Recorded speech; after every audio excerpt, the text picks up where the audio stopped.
a giant floating tech cube which is probably evil and is spewing tendrils out the bottom. That seems like something post-apocalyptic. So let's grab some foam core and bevel the edges in a rough oval shape. And then do the exact same thing, but with a smaller oval.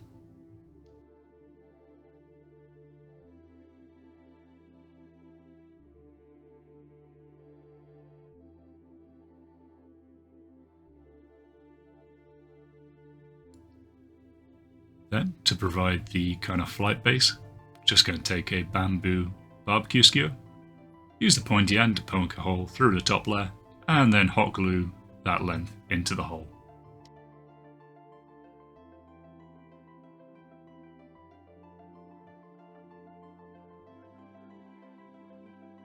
Then reinforcing the join with a bit more hot glue. And then applying a few bits of foam and more hot glue. Just to give it a bit more support and a bit more elevation.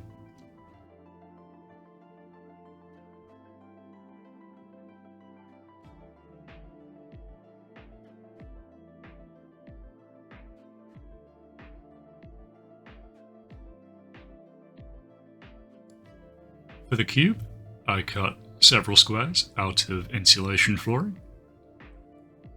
And then I use some bits of balsa wood as the kind of corner stoppers and to provide a kind of rigid form that I could glue around.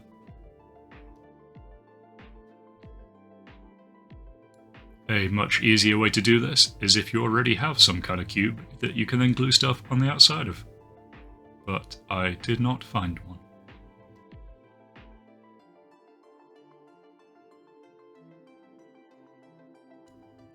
It also doesn't matter that this cube is a bit rough, as it will be getting cladding on later.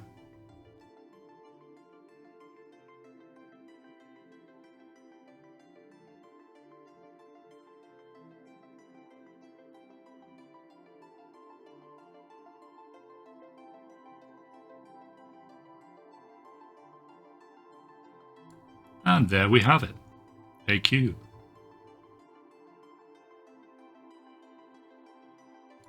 Giving it a quick dry fit just to make sure it fits, and the sizing's about right. And maybe the base is a little bit too small, but I went with it anyway. The next step was to cut several strips out of the insulation flooring and blue styrofoam, and then start carving weird patterns onto them. You can also use a tinfoil ball just to add a bit of wear and tear, and give it a slight stony effect. And I wanted to go for something a bit unnatural, so I went for a kind of metallic effect on top of a stone texture, which is kind of weird, but I think it works in the end. And using a sculpting tool, just carving some weird geometric shapes into the styrofoam. This mostly meant just carving a bunch of lines on them, alternating the angles, as well as doing some weird patterns as well.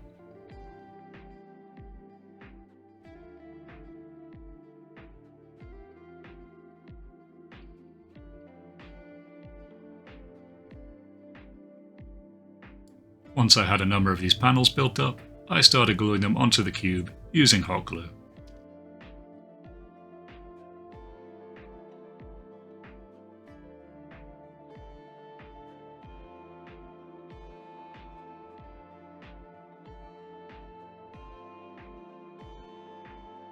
To blend the panels together, I went in again with a tool and just gave a little bit of beveling to the edges between them.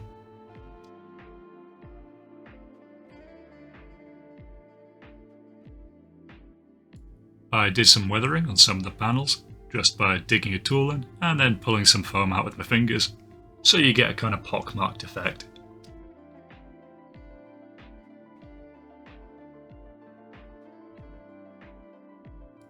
Then it was back to making more panels for the rest of the sides, and varying the thickness of the foam, as well as the patterns on them.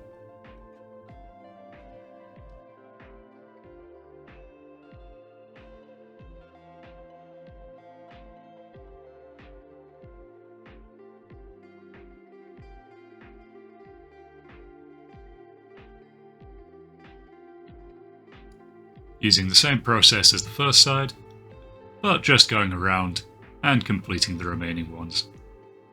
And I found that varying the actual depth of the panels really helped, and occasionally overlapping panels with each other as well, just to make it seem a bit more 3D and not just like a completely flat, carved cube.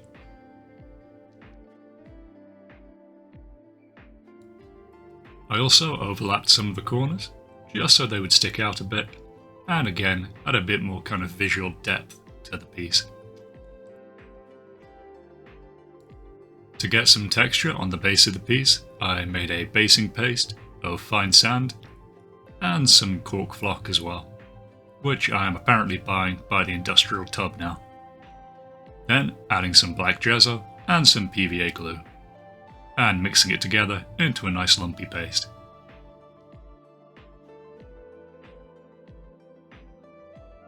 Then smearing it over the base and blending in the various levels of the foam core.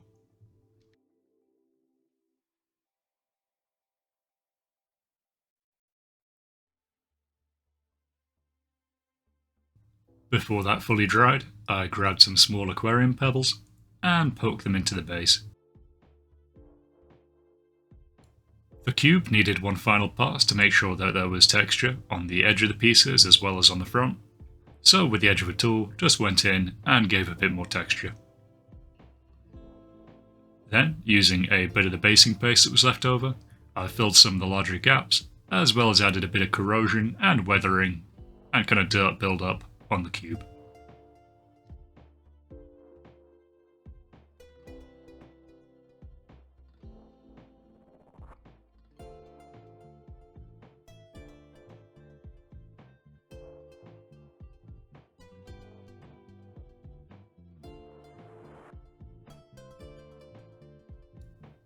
While priming it with some black gesso, I realised there weren't quite enough holes in it, so I went in with a tool and just pulled out a few more pieces before resuming the priming, making sure to hit all the edges and the crevices so you don't get any of the blue foam showing through, as well as priming any of the rocks on the base. And the flight stand as well. For the base coat, I applied a mid-brown acrylic paint.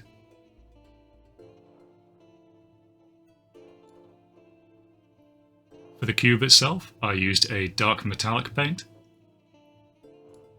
Initially, I just used the metallic, but then it didn't look quite right, so I mixed in some of the brown paint, and I got this kind of patchy, semi-bronze effect, which looked kind of neat, so I continued that for the rest of the cube.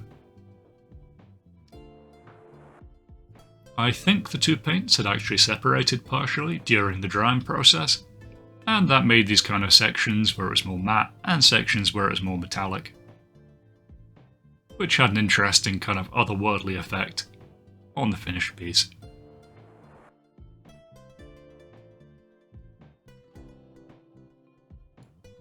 Grabbing a very soft bristled brush and a brighter metallic paint, more of a silver colour, went in and gave the entire thing a dry brush just to pick out the details and make the edges pop a bit more.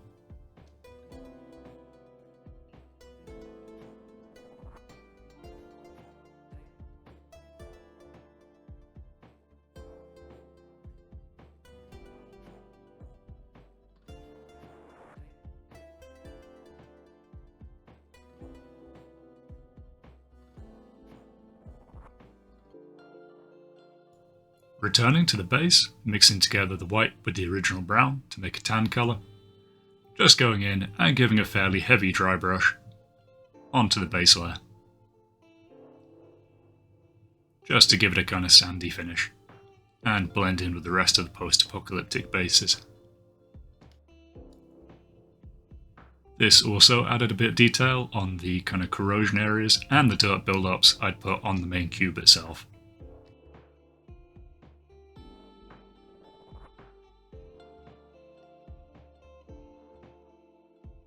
Taking some turquoise paint and watering it down to a glaze, I then applied it so it would sink into the recesses and add a bit of colour contrast to the piece.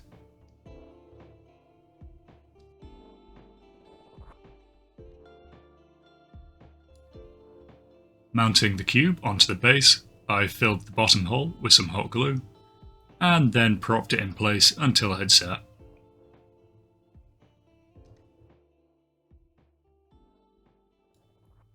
Here's where the build gets a bit experimental and a bit into the R&D phase. I combined some turquoise paint, some dirty water, and mixed that together before adding some PVA to make a kind of sticky dyeing solution. And to dunk in this, I had some Halloween cobweb decorations, and I'm pretty sure this is just nylon wool. But I imagine cotton wool might work the same. But I submerged that in the mixture, almost like a kind of cotton wool paper mache. And the idea was this would make some kind of fibrous tentacles that would fall down from the bottom of the cube. This is also incredibly messy, fiddly, and a pain in the butt to do, but you do get an interesting effect from it.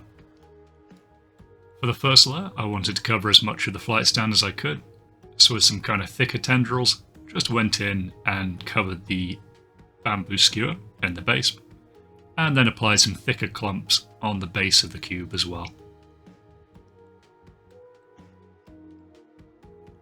For the sides of the cubes, I tried to spread a piece out as far as I could, so you get that kind of nice stranding effect between it. Pressing that onto the side of the cube.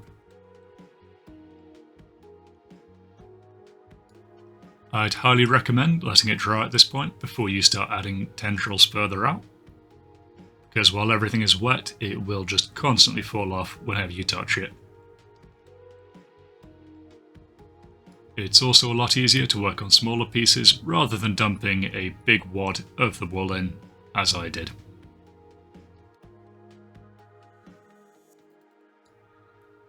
Having a few extra fingers here would also be very helpful. There we have the finished effect. And there's something to it. I think it needs a bit more work, but maybe using something like Mod Podge instead of the PVA would give a better effect. But it still looks pretty creepy and evil looking, and very kind of unnatural, with some nice stranding. You can also poke it a little bit, but it is not particularly secure. It would also look really creepy if you did it in something like red. But anyway, thanks for watching guys, I'll catch you next time.